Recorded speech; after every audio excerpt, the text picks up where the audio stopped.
When we weighed the 479, the third place fish, their father walked up to Randy Gregory, the weighmaster, and said, "Oh, my middle son hadn't caught one yet. He's going to win this thing for me tomorrow on Father's Day." And damn if it didn't happen. He asked me what I thought about us. I think he just jinxed himself. And I just walked back to the boat. And lo and behold, it happened. So it's a pretty wild story.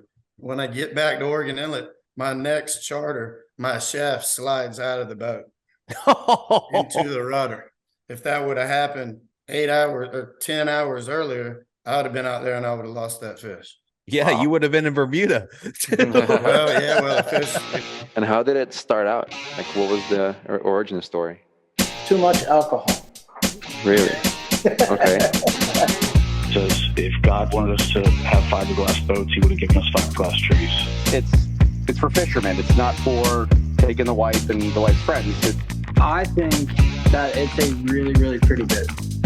And then there was a blur that went by and ended up in the cockpit, as far as if I can remember correctly. Welcome back to State of Sport Fishing Podcast. I'm Nick Rulo. I'm joined with me, my co-host Anthony Pino, with Captain of the Blood Money and with Hooked Optics.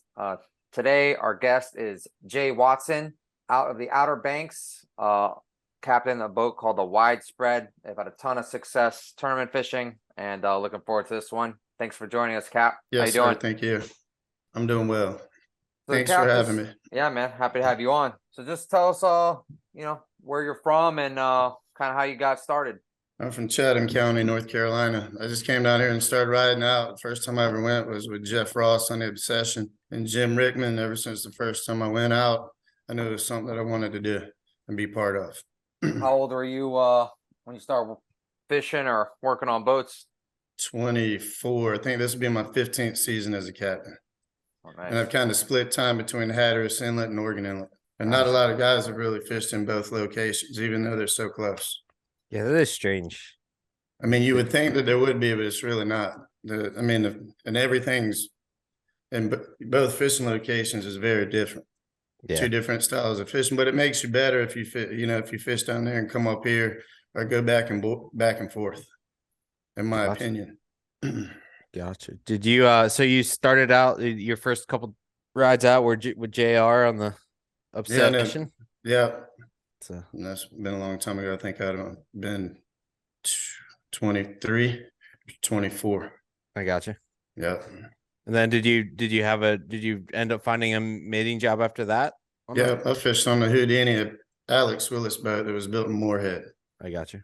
And then fished on there a few years and then ended up running that boat.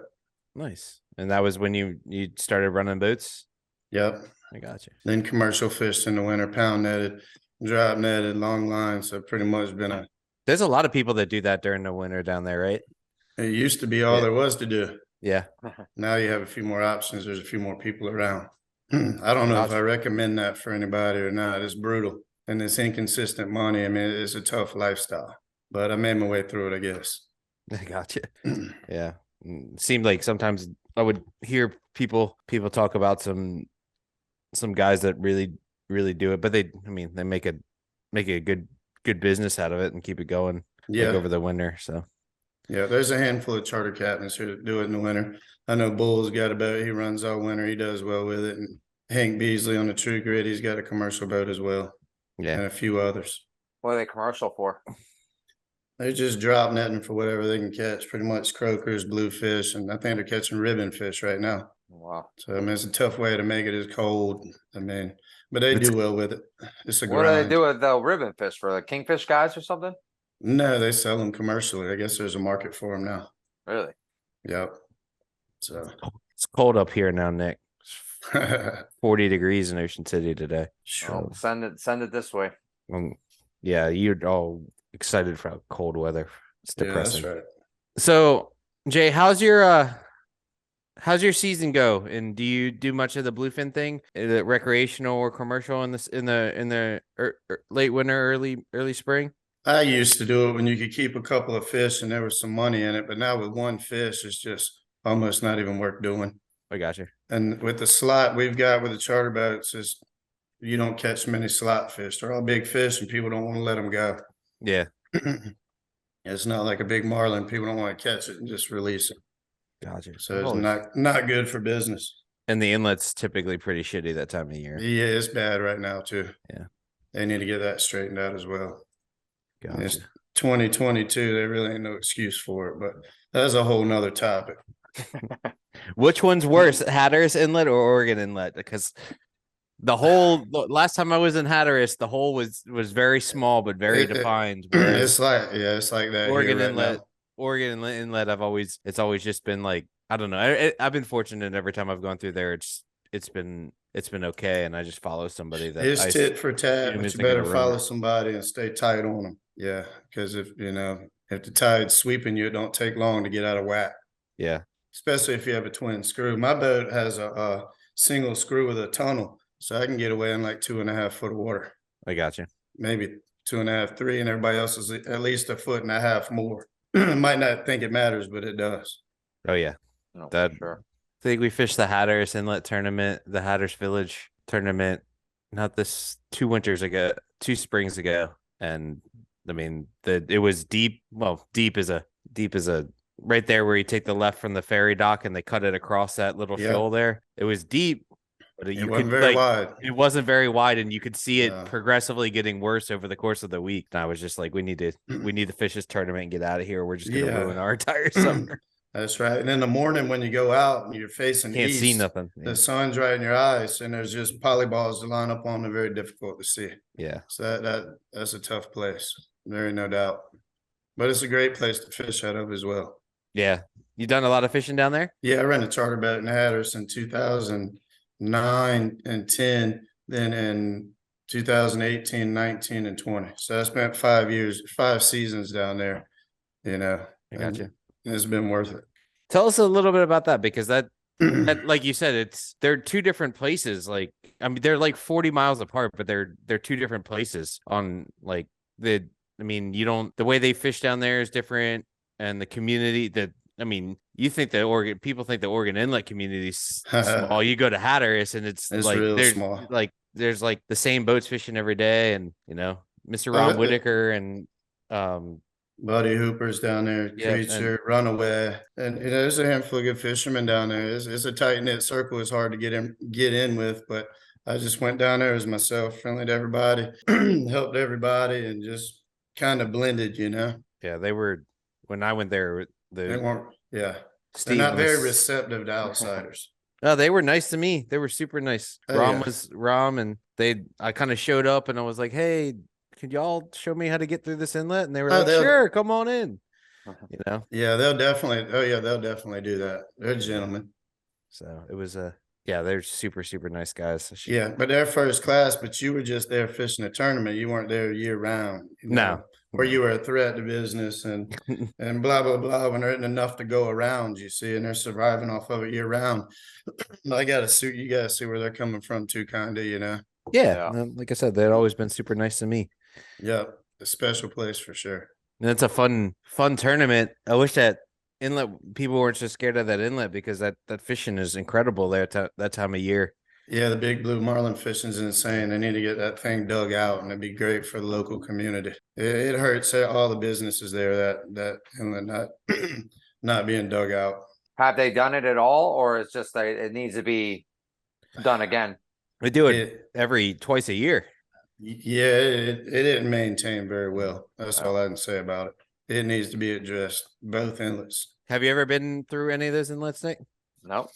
They're interesting. They're not like your like Ocean City is like got rocks on each side, and it's a pretty defined channel that water kind of all has to go through and out, where these inlets there's a big sound on one side, and then there's just the outer banks, and like they're big holes they're pretty, I would say that they're big holes in the barrier island, and it's just really inconsistent on where the channel is, like where if there's a huge if there's a big storm, where the channel was and where the channel might be now could be 2 different things. So it's like they're just very shoaly. They're very shallow in a lot of places. They need to be jettied, and it'd be great for both places.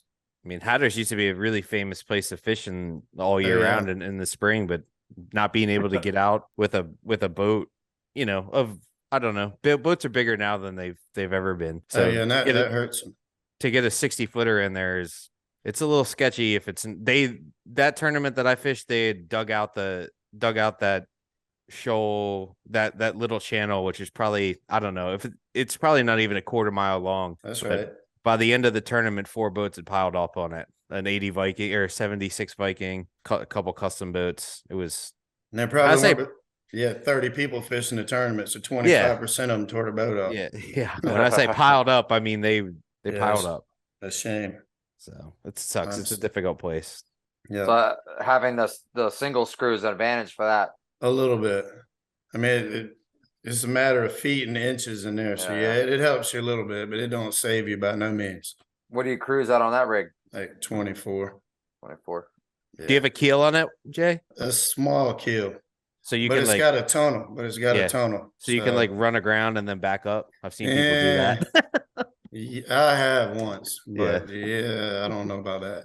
Usually you tear something up when you're hitting our boats. It's not a good deal. No. How do you compare the fishing on the single screw to the twin screw? I've ran both. If you had a preference? Well, the wash on a single screw is cleaner for your dredges and stuff. You know, it's a cleaner wash. But when you hook your fish, the twin screw's an advantage. You know that you can get down on your fish quicker and all that stuff. I feel like some people that, especially from there, that run single screw boats, they can do some pretty. When they go to maybe a twin engine boat, they can do some pretty amazing things just because they're so used to never backing up. You know, especially the guys that used to go like Arch and all those guys that used to go all the way to Mexico on their single screw boats. They would just learn how to do the things that they would do there in shitty ass weather is pretty cool. Yeah, ain't telling me anything I don't know. I mean, I fish with that crowd day in and day out, and they're part of my success and the whole big picture, everything. Just a drive to giving me the work ethic, keeping up, fishing rough weather, and I can say so many more things, but that group of men down there are amazing. And for their age to still be out there doing what they do is pretty crazy, actually. Nice. Yeah, they're pretty salty. Cool. Yeah. no other way to put it. That crowd's tough. They'll drive you every day. And a lot of those men are, mid-60s now. And when they get up, they roll hard. And it don't matter what kind of fishing they're doing. Tuna fishing, dolphin fishing, marlin fishing. They give it 100% every day. And they could do all 3 in one day. Yeah, we can do that sometimes. Yeah. Depending on the time of year, So tell us about the progression, and let's just give it for example, Oregon Inlet, the progression, the season long progression, starting in March and then going on through the year. Well, we got the bluefins up until about April. Mm-hmm. We can't really keep them. You might be able to keep a slot fish. And then we go into the mahi fishing in April and May, the gaffer fishing. Then it kind of transforms into tuna fishing mid-May, June, halfway through July. And then July and August with marlin fish. Mm-hmm. And, there's a few billfish scattered in there all along the way. If you want to try to fish for them at the same time. From kind of May forward, you can run down the line off of Hatteras and feel like you have a good chance of seeing a blue marlin in the right locations, depending on the current and the tide and, blah, blah, blah. The tide's ripping down there. It's hard to see a big fish. So. Fishing in that tide I never could get it. I don't fish there very often, so I don't. You just have to be real patient with it. Yeah, it's like fishing on a treadmill. You're not moving anywhere when you fit. When I fish in the tide, I just have to know I'm in a good spot and just sit there because you're not going to move very far, and it'll usually work out. It can work. It's better than people think it is. That's one thing Hatteras will teach you is fishing in that tide. Then when you come back up here and fish in it, it's not so bad. When a lot of guys here are a little bit uncomfortable fishing in it. A friend of mine that fishes down there, runs a boat out of here. He's very patient. He'll beat up a spot, and I was like, I got no patience for this. And then I watched him a couple of times. I'd just go over here, out. He'd be like, "Why are you all the way out there? Come back here." And then next thing you know, I'd wander back out. Yeah. And then eventually he'd get a bite or two, and I'd be like, "Damn it!" Yeah, patience is key. There's as many fish as it used to be. Sometimes I'll bite in the morning and bite in the same spot midday and then bite a little bit in the afternoon. Everybody can kind of come and go, and you can lay and put a catch together. in Hatteras, you pretty much have to do that every day. You don't have the options you got up here. You fish twice as hard for half the fish. Yeah. So then when you come back up here and fish, it seems a little easier, if that makes any sense to you. Yeah. So what happens, Nick, is you got the tide coming by Cape Hatteras, right? And then the Gulf Stream. And then if you're lucky, and when fishing really gets good is when something either spins right off there and kind of eddies up right in front of Oregon Inlet. It could be really good tuna fishing, or depending on the season, white marlin fishing can be. I mean, we used to go down there 2013, I think it was. We were running. Awesome. We were leaving Ocean City at like 3 a.m, and then we'd get there and it was fucking full on, dude. Like you see the videos from Mag Bay. It was like that, Nick. It was incredible. Yeah, it was awesome fishing. I didn't mind doing overnighter then. I don't like doing overnight trips, but I didn't mind waking up to that. Yeah. That was good. Oh yeah. So, but yeah, that what he means is like when the current comes by from the Gulf Stream, it eddies up and it'll sit there. And that's where, I don't know. I feel like when that happens in the early season, it's the yellowfin fishing is really good. And then when it happens later in the season, the marlin fishing can be really good. Yeah, and those eddies this year didn't really produce as much as normal. Most of our fishing was kind of up and out style, way out in the deep, inside or out of the hot water change. I gotcha. Yeah, they weren't holding like they usually do. The whole fishing patterns kind of changed up over the last 10 years a little bit. So, but in Hatteras, we didn't get a lot of eddies. We had to fish that current almost every day, or you could run down the beach and get kind of underneath the current. Yeah, and that's what we'd have to do when it was ripping. Tell us about the widespread program. You've been on there for a while. JJ Johnson and Dave Perrong, they're my owners, and they followed Widespread Panic around, so they named the boat the Widespread. They're friends with like the manager or something, and they let them name the boat that. So they've been with me for 10 years. I met them charter fishing when I was a mate on a Jarrett Bay boat, and that boat. Everybody kind of went their different ways, and they stayed with me, and they've been with me for 10 years now. And they're they back me in these tournaments and stuff. It's hard for a charter boat to get back in these tournaments with the expense. And they've backed me. And I don't know, we've got to kill, I don't know, 5 or 6 money fish together. Oh wow. Yeah, so that's been good. All in the big rod? No, east-west, 3 east-west competition fish, 2 at Oregon Inlet, 1 in Hatteras. JJ caught the 2nd place blue marlin in Pirates Cove, and his son's got Dave Perrong's son's got 1st, 4th, and 5th in the big rod. Yeah, so they've had some action. But we've had a lot of things didn't go our way too. I mean, you know how fishing goes. Yeah. Tell us about the East-West contest that goes on. Explain that, because I've always heard about it, but I don't really know the exact, I guess the way it works. I guess I don't know. It's not really like a tournament, but it's like a contest almost. And it is. It's pretty much a tournament every day, actually. I don't know exactly when it started. I have to do some homework on that. But the boats on the east side of the creek and the west side of the creek at the fishing center started it, marlin fishing. So there was a captain of each side, and you have a competition every day, see which team catches the most billfish. And at the end of the year, we have a banquet. So who catches the most blue marlin, most billfish, yada, yada, yada. And it's growing now. Private boats can be in it. Boats at Pirates Cove. Anybody can pretty much pay and kind of be invited in. So it's something fun to be part of every day. So how do they divide the east and west now? Do you just pick, or do you like, is it Pirates Cove versus the fishing center? Or? No, there's 2 captains, and I guess they sit down, have a few cocktails, and just start picking one boat, one the other. I got you. Yeah, I like that. Pretty neat. And how many times will a boat fish in the course of that little tournament? It starts at the beginning of the year when we start fishing. I think it starts May 1st till about September 1st. Yeah, right in there. Give or take. I'm not exactly sure, but somewhere. But are you allowed unlimited days, or you're cut off on a certain? No, it's just everybody fishes, and at 2:30 they do a count every day, and everybody just adds their billfish up and see which team wins. I got you. Yeah, per day, and then at the end of the year they add it all up. Is it a rule that you have to put the numbers on the air when you catch one, or they just do that? No, you can tell. You can let it all out at 2:30 if you want. No, like because I've been there and like somebody will catch one and they'll be like, I'm here, like on the Yeah, can't it's remember the No. say numbers the, down there. the middle numbers or something. Yeah, the Loran Yeah. numbers. I don't know if Yeah. that's just them trying to work together or not. Yeah, they work together as little cliques. Gotcha. So who are the captains that get the pick? With older guys? Obviously, Yeah, probably. this year it was William Howe, Richie Howe's son, and Gray Blunt on the Desperado. I They're gotcha. the two captains, and they did a great job building it back up because it kind of went down the last few years, and they got a lot more interest sparked back in it, which is pretty cool. I And then gotcha. they have a party at Pirates Cove at the Pavilion at the end of the year.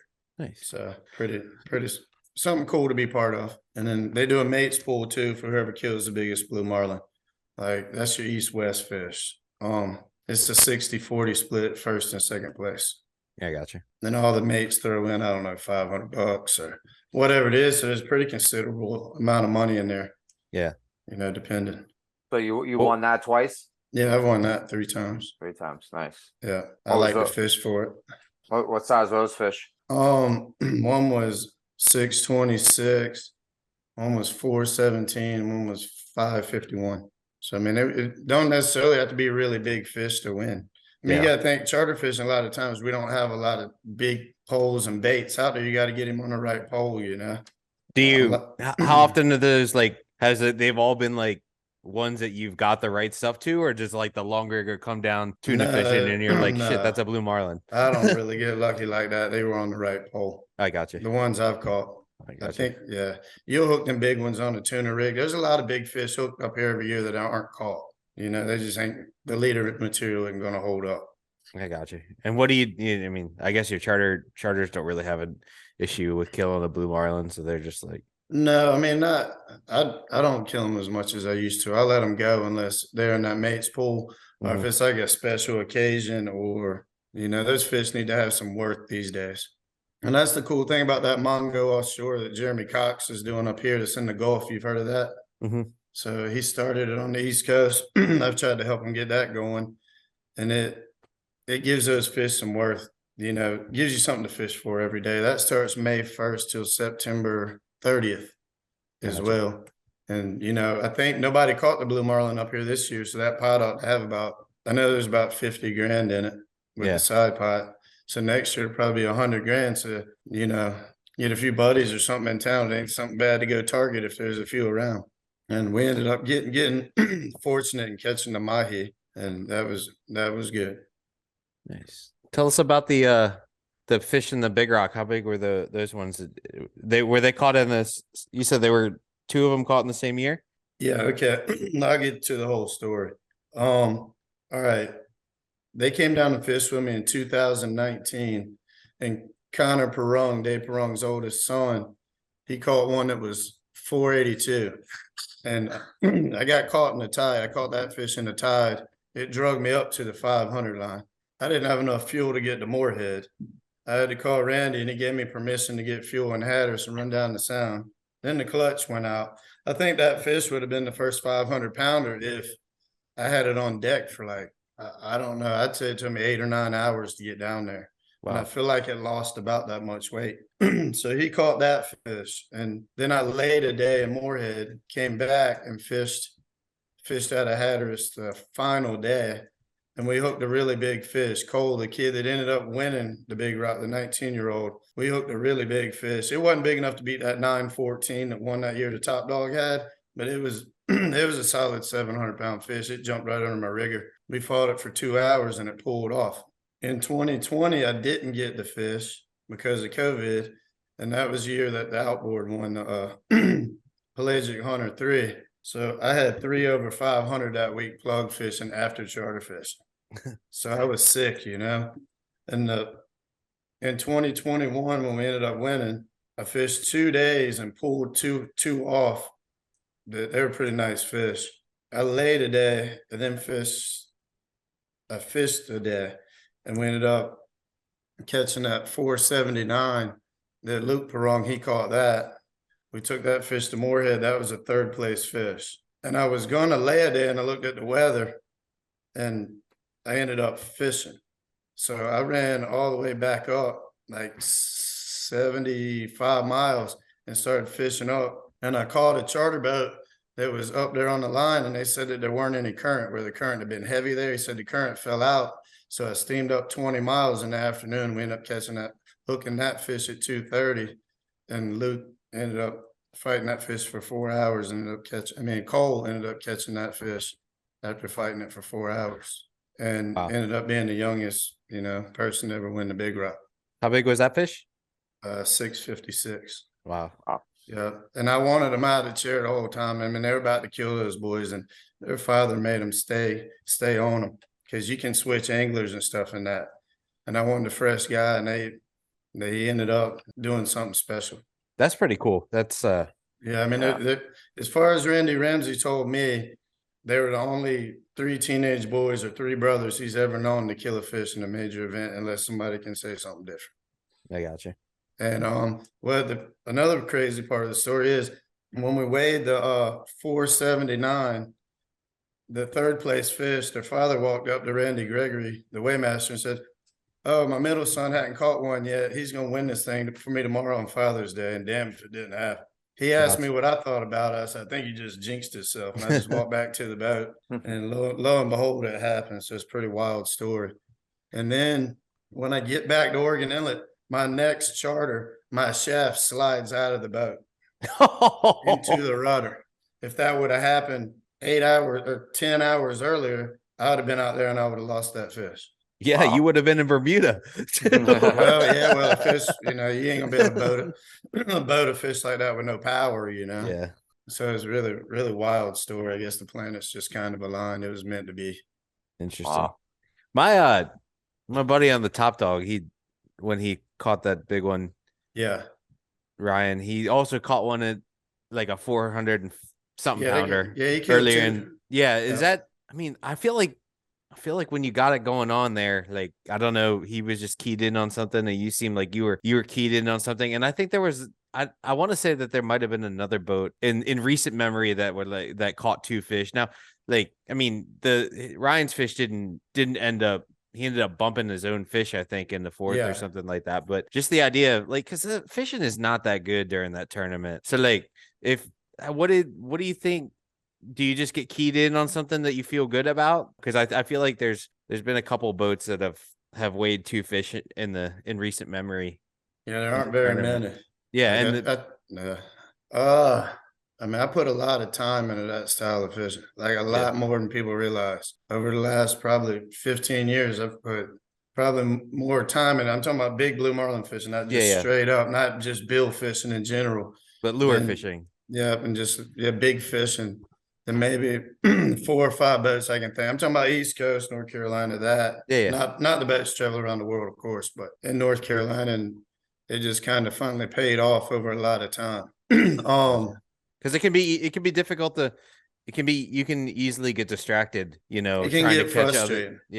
Trying to, maybe you see 3 white marlins, you pull them all off on the thing, and you're like, oh, yeah, man, but that really ain't that's not where the money's at either. Yeah. So I don't know. I've just always enjoyed big fishing, but I like white marlin fishing and self fishing, bill fishing in general. But I mean, yeah, but to put your time, what I meant is, like, to put your time in over the course of a season, pulling lures and looking for big fish, just pull one every day. That's all it takes. You don't have to have a full stand of them. One of them or 2 of them will get the job done, in my opinion, in a short rigger or something. Just forget about it. It's over there and just fish your other stuff, and you'll get up here 8 or 10 bites a year out of 100 days. If something's around, a bite I don't feel like you get otherwise. Yeah.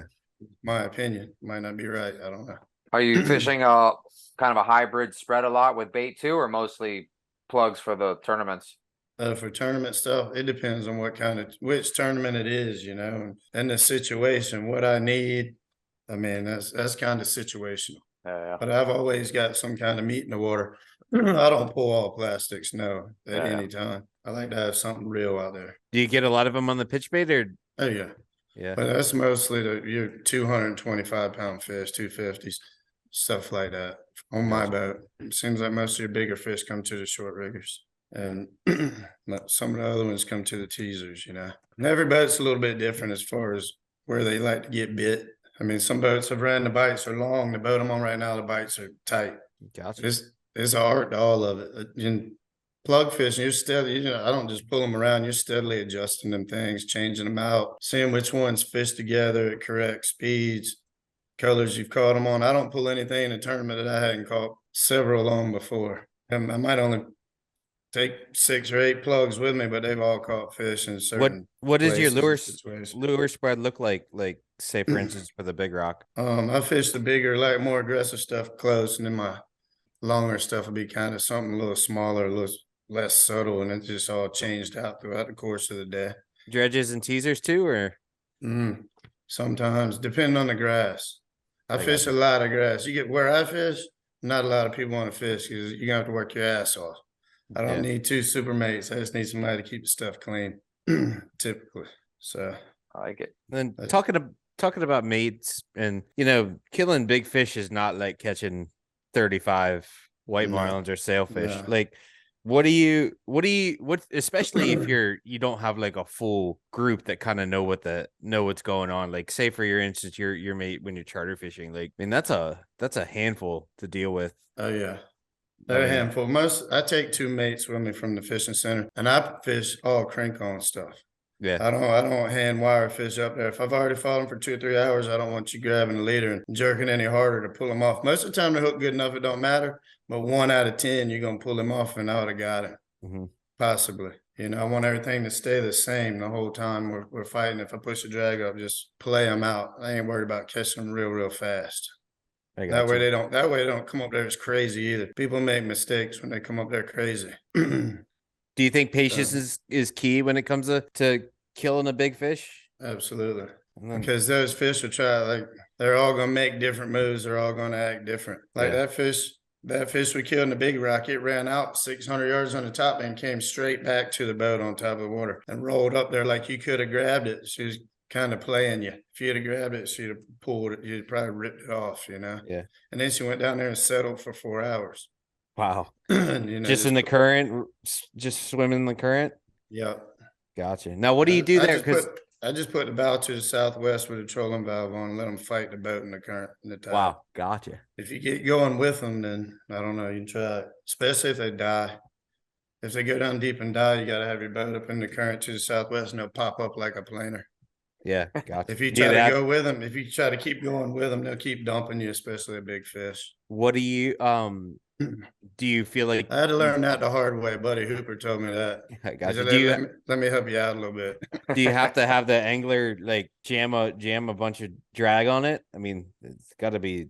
I keep it. What are you talking about? If it goes down there and dies? Yeah, if you're trying to plane them off. If a real big fish goes down there and dies, you got to do what you got to do, or they'll dump you.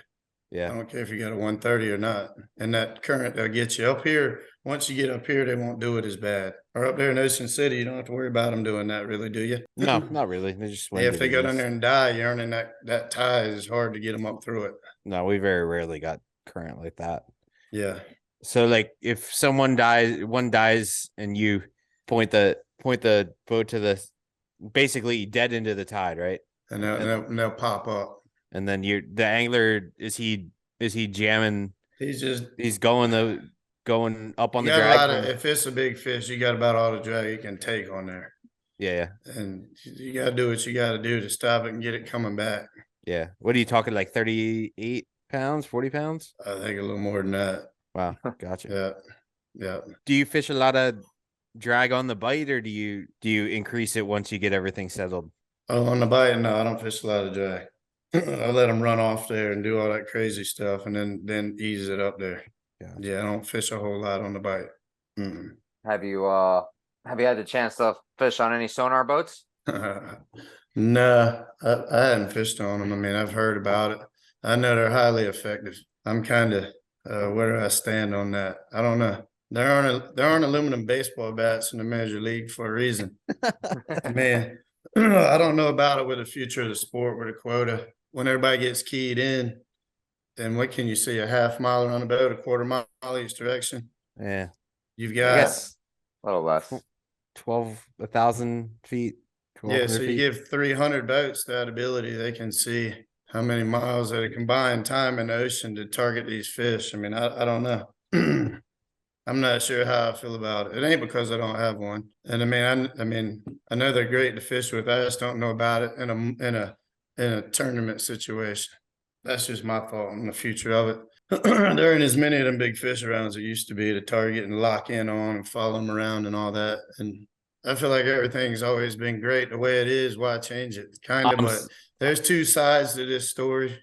Yeah. You know, I'm Shit, sorry. You've done plenty of well without it, so Yeah, I don't. That whole people saying that they follow fish around for like an hour. I don't. Yeah, I don't. Yeah, I don't know if you got one. I mean, I don't know if it's true or not, but it's a game changer. Let's put it that way. I lose them on the fads and Yeah, DR, well, and they're there. Yeah, So, that's right. You know what I'm saying, and the Yeah. DR and all that. I agree with it for all that. I mean, of course, but I don't know. I don't know how the time will tell. But if they go down there to Big Rock and there's 30 fish hung the first day or something, it's gonna. With the way people think in the world right now, it's going to be tough for Randy Yeah. and them to deal with that, because I know the hate mail I got off of my fish I killed with 2. I can't imagine what he'd get if they hung 30 down there. And then in all those early season tournaments, there ain't going to be enough quota left to kill one at Ocean City. Oh, yeah, because there was barely enough this year. There was like 3 fish left or 2 on the quota. Yeah, I mean, what's going to be done about that? That has had an impact in the season, in the later season tournaments in Ocean City. Yeah. Not that we've ever gotten close to it. They've never shut it down, or we haven't never gone over it where they've shut it down, but man, they've been close. Hey, yeah. There's one tournament. What is there's it? 200? something like that. I mean, it's I think it's not a obscene, like it's not an outrageous number, high or low. Like I don't think it's like if you want to kill a fish, you can do it, and typically it's not going to have a thing. But the thing is, it's like billfish. It's not blue marlin or white marlin. It's just billfish marlin combined. So like I think I'm right when I'm saying that. So like, you know, there's a tournament up here in Ocean City, Nick, that, I mean, if they'd let you kill all the white marlins if they were all big enough. Oh yeah. And I mean, you know, I'm not the biggest conservation guy in the world, but I'm out there every day. I see what's going on. Yeah. There's a reason there ain't a whole bunch of white marlins left. I mean, Yeah. they've been pounded on for about 15, 18 years now. Yeah. They might, a lot of people think they're going to show back up. They may, but I don't know. They will. I mean, the conditions the last 2, 3. I mean, we had good fishing 2 years ago, 3 years ago. We had good fishing. The conditions just these last 2 years from the Hudson Canyon down to the Oregon Inlet have been subpar, you know. I think all that southwest wind rolled your water up all year. Yeah. Especially this year. This year is fucking brutal. I went up there and fished, and holy cow, that water looked horrible. Yeah. But we had a crack at a really nice fish and didn't work out, but that water up there looked Yeah, we caught I don't know, we had our best blue marlin season ever on the blood money, but I think that was just luck. No, I'm not. But I don't know. There seems to be more blue marlins around. I remember, you know, when the white marlin fishing was really good. Yeah. You know, sometimes it would be Oregon Inlet, sometimes it would be further up this way. You didn't see like a whole bunch of blue marlins mixed in. You'd see a couple, but not like I mean, shoot, there were a couple days where we saw 2 or 3 a day. Oh yeah, now it's more blue marlins and sailfish. Yeah.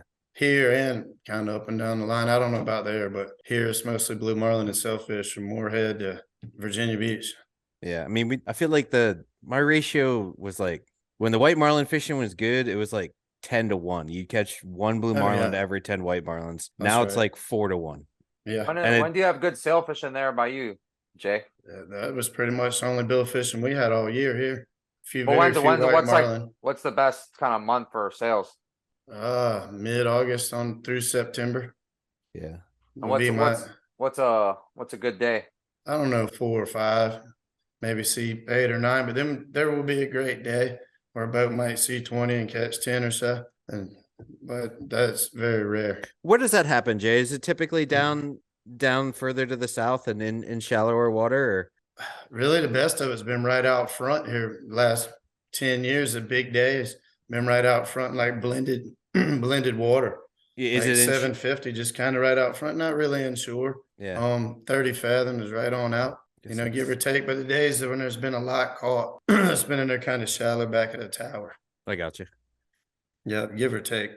Gotcha. So that would be, I mean, that's not 180 foot that's deep for you, isn't it, Nick? fishing down there? It's on the You deeper deeper Huh. side, but honestly, I feel like recently we've been fishing a little bit deeper for whatever reason. I don't know if the sharks or something got them pushed out or something, but Gotcha. you Interesting. find it sometimes you find some big packs out in the deep, Yeah. you know, and be slow, and then all of a sudden, you know, your single or double turns into a quad or 5-banger out of nowhere, you know.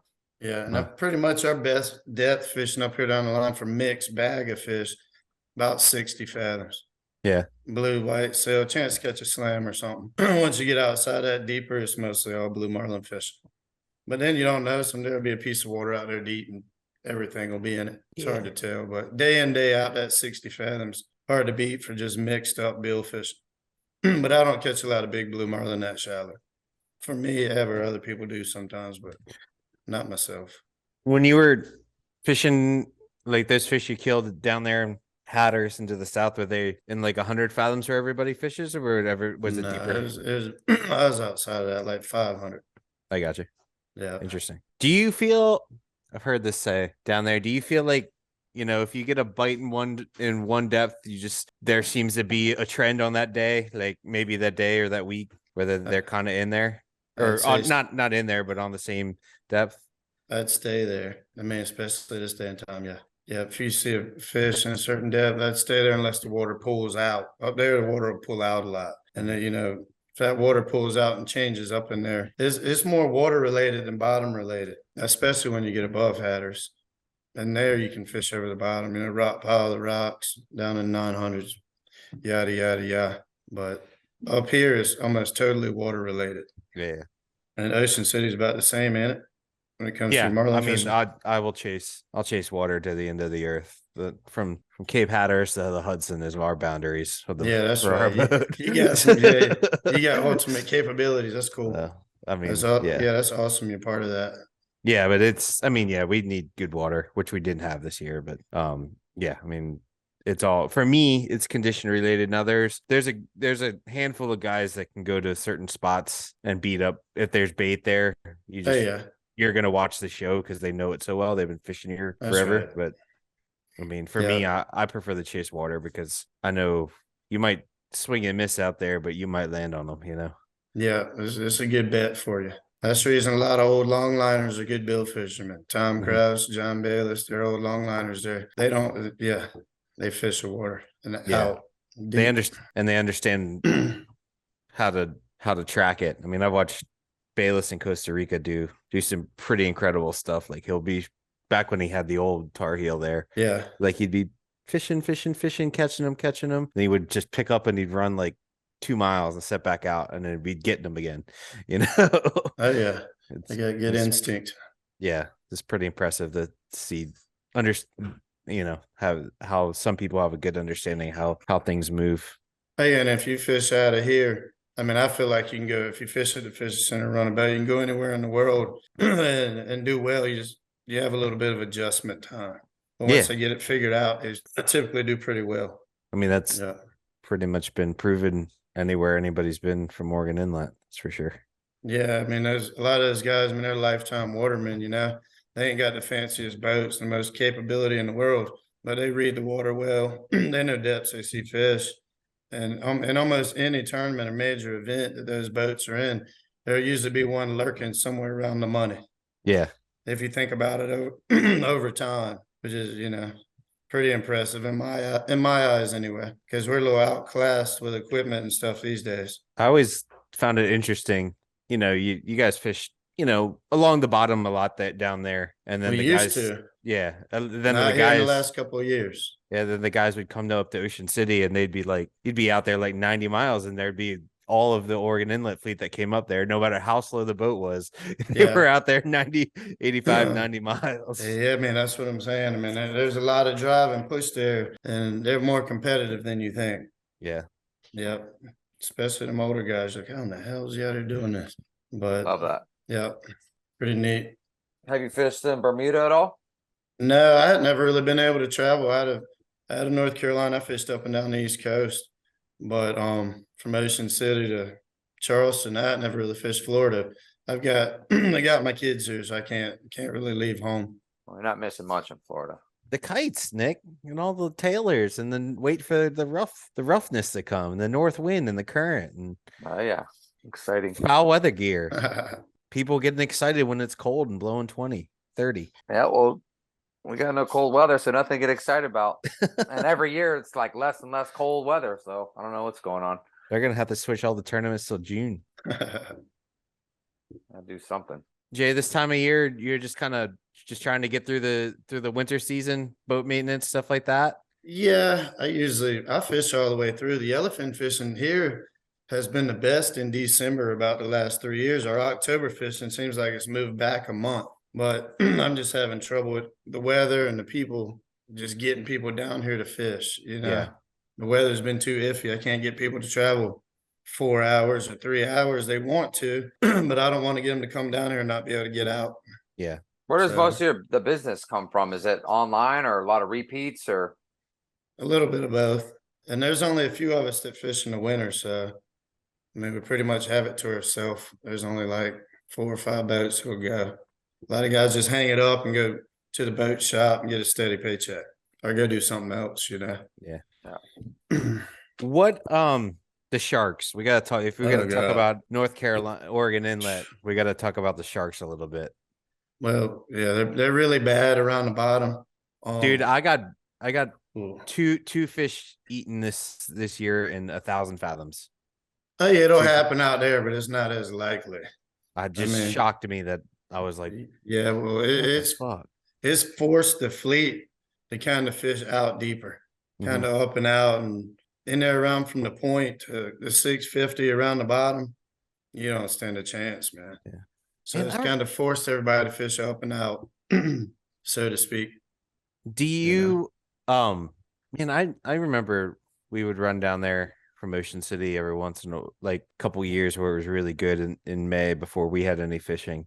And it seemed like the sharks were always around and there was like lots of sharks, but you'd get a handful eaten, but not like it's been. Yeah, but those were the hammerheads you were saying. They Yeah. don't really mess with your stuff. It's those, I guess, brown sharks, duskies, whatever you want to call them. They're brutal. Yeah. Ain't no other way to put it. But this year, they weren't as bad as they were last year.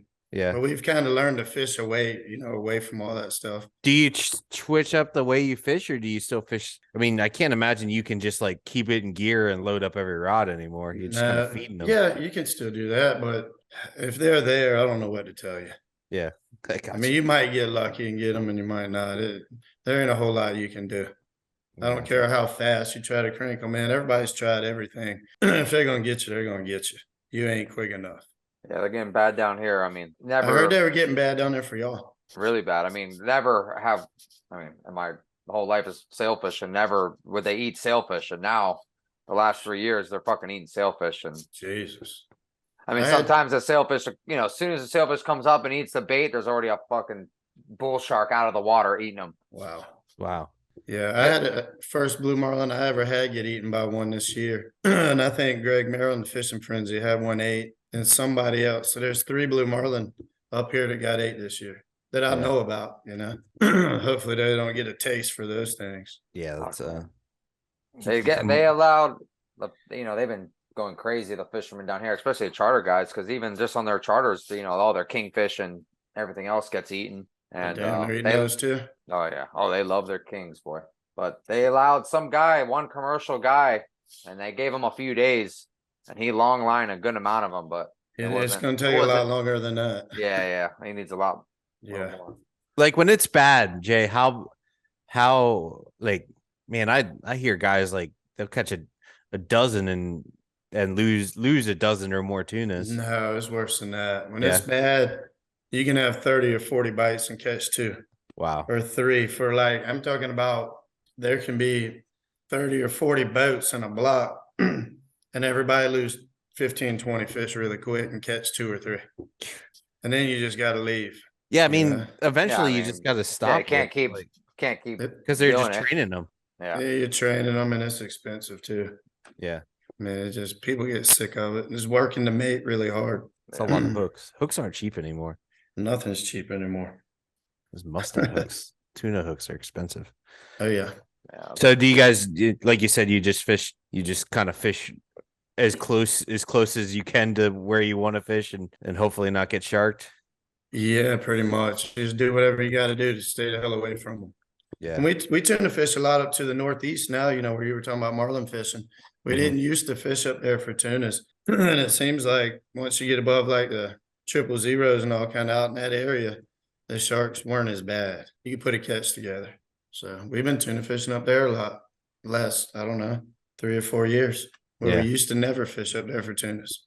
Things are changing. That's for sure. Are there dive boats at all, or like feeding them or anything like that? I wouldn't get on one. No, I don't think you could. Well, I'm I'm saying not going because anywhere. well, they're saying because that's a lot of our, problem here is that you have all these dive boats out there now, and they're, they're chumming them up. So Yeah. because they're making a ton of money because they get all these people that want to go Swim with the swim sharks. with the bull shark or something, They can have it. They No, ain't very smart. They're just my opinion. Yeah, I think they're there. I mean, in my experience, Nick, up to the north, like and our tuna, our sharks. I mean, we've had times when the sharks have been bad in the last 3 years mostly, but this last year and the year before was the first time I have a picture on my phone where I circled like tunas, and then there were sharks below them, and you could mark them different on your bottom machine. Oh, yeah, it's frustrating. They just like literally you get bit. So I just think they're there. I don't know if they follow the tunas and eat the tunas, or they eat the same bait, and then when they eat the same thing that the tunas eat, and then because the sharks that are eating our tunas aren't much bigger than the tuna. No, There's like 10 of them. I think they just, from what I understand, I don't think they can catch the tunas unless they're hooked. Yeah, or maybe at night or something. They're feel waiting like- for us to hook them. yeah. I feel like absolutely. they're either there eating the same thing as the tunas, and then when a tuna gets hooked, they eat that. Maybe that's what they really want. Yeah, That's what they're after. 'cause you'll see like 10 or 15 of them eating one tuna. Oh yeah, Pretty wild stuff.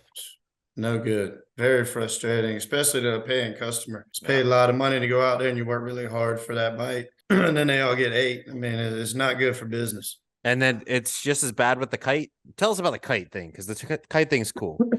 Oh yeah, the kites are pretty cool, and yeah, they'll get the kite baits. Explain. As well. I don't think you explain how you guys fish with the kites down there on the point. Because it's not like Nick does. No, they down just in use Florida. artificials like those yummy flyers. Mhm. I don't fish the kite a whole lot, But you're a moving. lot of other guys You're do. moving a lot, right? Like you're not drifting like Nick No. does, or You're kinda- chasing jumping fish pretty much. and they're eating flyers typically. Yeah, and they'll only bite that kite. When they're biting that kite, they won't bite trolling baits. Yeah, it's pretty So- sick fishing. Have you ever Oh, seen it's that, Nick? badass. Yeah, we've done it a couple times with the flyers, skipping them and shit. It's pretty Yeah. cool. See a sick bite. Oh yeah, it's amazing. It's pretty amazing fishing. Yeah. Catch for big sure. guys doing that too, don't you? We don't catch that many big eyes, not with a kite. Surprisingly, Big no. Nope, it's mostly all yellowfins. Seems like the big guys like trolling baits better. Well, cool. One more question. Okay. When I see you're him nu- grinning. when your GPS orientation, is it north up or is it course up or heads up? Does it turn when you turn, or does it stay north up? I use course up. Gotcha. That's what I like, but to each their own. But that's what I fish with, and that's what I work with. Yeah. Yeah. I don't know how anybody else could drive around with a boat with north up, to be honest with you. No, I get confused. that's right. I'm glad we all agree on that one. Yeah, That's one thing that we're gonna have to ask at least the captains that come through, because I got into a heated debate a couple days ago at lunch about that, and I just couldn't believe that somebody could fish that way. I'm dyslexic, so like I need everything to be on the right side of me. I can't, if there's a red buoy to the right of me, it needs to be, or to the right of me on the GPS, because Yeah. like I can't make that sort of change in my mind that quickly. seems correct to me.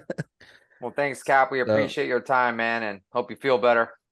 Yes, sir. Thank you, guys. Yeah, man. See you later. Yep. See you guys. Thanks, Jay. See ya.